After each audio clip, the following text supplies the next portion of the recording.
Human Sacrifices, Secrets of the Manhattan Project. In 1946, a 41-year-old hairdresser named Janet Stott came to Strong Memorial Hospital in Rochester, New York, to be treated for scleroderma, a rare connective tissue condition. She had escaped the violence against Jews in Belarus during the Second World War and was hoping to begin a new life in the United States. What Stott didn't know was that she would become one of the 18 people the U.S. government secretly injected with plutonium from 1945 to 1947 as part of the Manhattan Project. None of them ever found out. The Manhattan Project was the code name given to the American-led effort to research and build a functional atomic weapon during World War II. It recruited thousands of scientists worldwide and took place across multiple continents. The result of these efforts was the construction of the world's first ever atomic bombs, which were later dropped on the Japanese cities of Hiroshima and Nagasaki, ultimately ending the Second World War. The mobilization for the program began in 1939 when the President of the United States, Franklin D. Roosevelt, received a startling letter from Albert Einstein with an urgent message. Physicists had discovered that uranium had the potential to generate unprecedented amounts of energy that could be used in creating the world's strongest and most devastating bomb.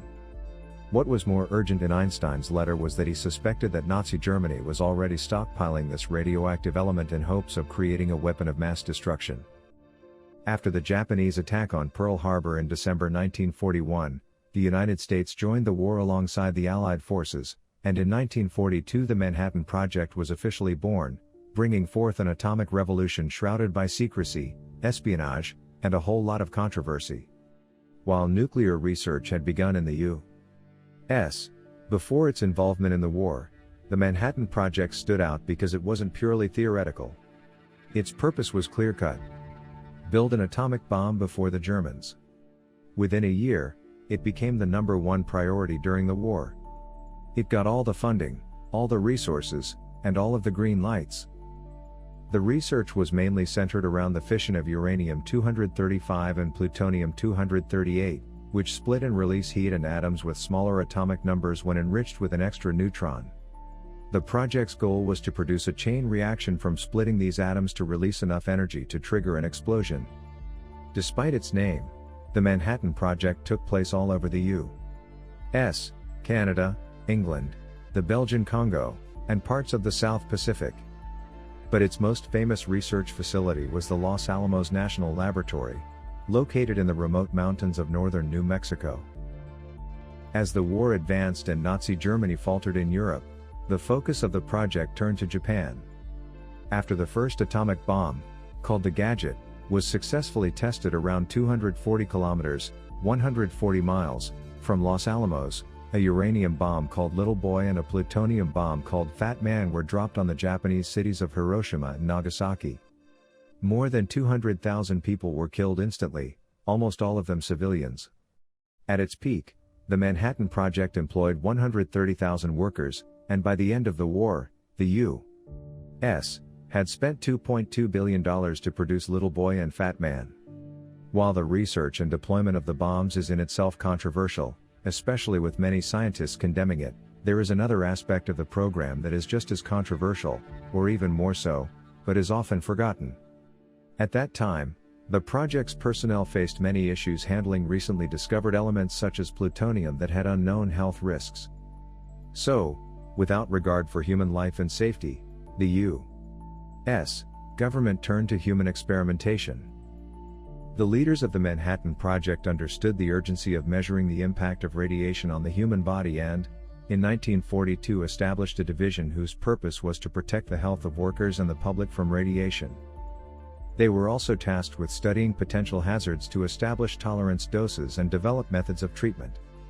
Ironically, the medical team of the Manhattan Project concluded that in order to do all this, controlled human experiments were necessary. So between 1945 and 1947, 18 subjects were unwittingly injected with plutonium. Several others were exposed to uranium, polonium, and americium.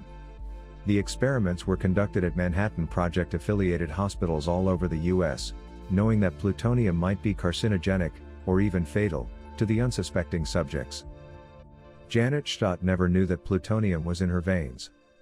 The dose that she was administered was 56 times the amount of radiation an average person absorbs in their lifetime. All of that straight into her veins, all at once. Janet lived the remaining 29 years of her life in excruciating pain, suffering from a cancer that ultimately led to her death. Just like Stott, none of the other test subjects were informed of the substances they were being injected with, and in order to further understand the appalling nature of these experiments, it's important to highlight some of their stories. Eb Cade was the first victim. On March 24, 1945, he was brought to the Army Hospital in Oak Ridge, Tennessee, after fracturing bones in a car accident. Dr. Heimer Friedel, one of the initial doctors assigned to the Manhattan Project, wrote to Drive. Louis Hempelman, the director of health at Los Alamos, that he found the primary subject for the first human plutonium experiment. He gave Cade the codename HP-12, with HP standing for human product. On April 10, 1945, Cade was administered 4.7 micrograms of plutonium, which Friedel suspected was nearly 5 times the human body's limit. Samples of his teeth and a biopsy of his bones were taken shortly afterward, and Cade was released. The doctors involved did not expect him to live for more than 10 years, yet they did what they did with eyes open wide. 8 years after the injection, Cade died of heart failure. Similarly, Albert Stevens received a plutonium injection in California only a month after Cade. He was misdiagnosed with terminal stomach cancer, which later turned out to be just a benign ulcer. Stevens was never informed that he did not have cancer, but was instead given a dose of plutonium-238. Doctors reportedly knew that the dose was potentially carcinogenic, but still administered it, which ultimately led to Stevens' death, also from heart failure.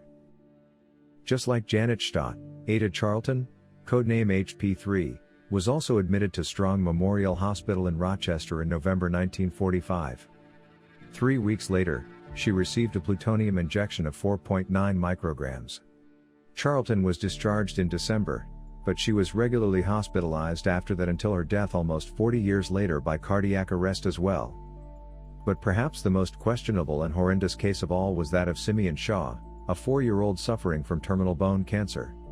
He was flown from Australia, believing he would be receiving the best available treatments for his condition.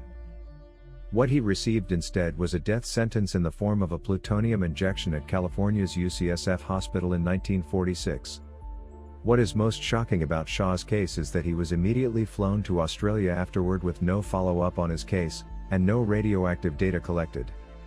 He died 8 months later. The remaining human test subjects all share similar stories where they either died from the toxic effects of radiation, or were impaired by lifelong illnesses. What's worse is that human experimentation was justified under the claim that all patients chosen were terminally ill, which was simply not true. A lot of those dosed were misdiagnosed, and repeated errors in procedure, research, and documentation were made, calling into question the efficacy of the experiments themselves. The Manhattan Project leaders claimed that these experiments were necessary to advance the science of nuclear physics. However, as we saw with the cases mentioned, the follow-up research was not thorough enough, and many of the samples ended up being contaminated or destroyed. So they basically ruined people's lives for absolutely nothing. Even after the Manhattan Project achieved its intended goal and World War II ended, human experimentation continued well into the Cold War. There is evidence of several large-scale projects all throughout the U.S. that failed to inform their subjects of the health hazard of their experiments. One of the most shocking was intentionally exposing a school for disabled and special needs children in Massachusetts to radioactive iron and calcium in a government-sponsored study. Between 1953 and 1957, uranium injection experiments were also conducted on another 11 patients at Massachusetts General Hospital.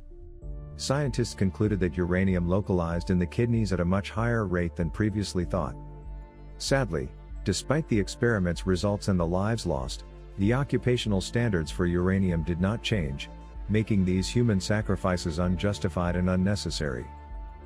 In the early 1990s, the Albuquerque Tribune exposed the nature of the experiments and the identities of the test subjects. All of them had already died, not knowing that they were dosed by the doctors they trusted to cure them.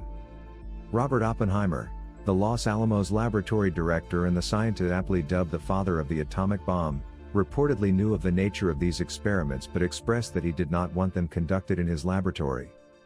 There is even evidence that he personally approved plutonium and uranium shipments to be used for human experimentation. The secrecy that revolved around the project makes it difficult to trace the chain of command, but there is enough evidence to show that all the health and medical directors of the Manhattan Program were somehow invested in this research. They knew what was underway, with many even cheering it on. The families of the victims were eventually compensated by the government, and a total of $4.8 million was paid in damages, a little more than $9 million today. The U.S. government also adopted new laws in 1997 preventing secret scientific testing on humans.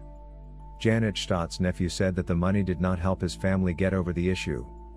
His aunt left Belarus to avoid persecution and came to America only to be injected with a radioactive element that would ruin the rest of her life and lead her to her grave. Today, the Manhattan Project is heralded by U.S. officials for the crucial role it played in ending the Second World War. But the controversy that surrounds it is still prevalent. The Hiroshima and Nagasaki bombs leveled two cities in a matter of seconds, wiping out entire populations. And the testing that led up to those events resulted in early death or lifelong pain for over a dozen unsuspecting civilians. As with all wars, the innocent ended up paying the heftiest price. Many also argue that the success in developing the first atomic bombs led to the age of the Cold War and the race toward the development of nuclear weapons that are now a threat to humanity. After sending Roosevelt his urgent letter, Einstein later came to regret his actions. "Had I known that the Germans would not succeed in developing an atomic bomb, I would have done nothing," he famously said. When testing the gadget right outside Los Alamos, Oppenheimer quoted Hindu scripture, foreseeing the immediate threat of nuclear weapons across the planet. "Now I am become death, the destroyer of worlds." 1 week later, the first atomic bombs were dropped, and the world as we know it changed forever. But was the pseudo-peace that existed following the Second World War worth the human sacrifice?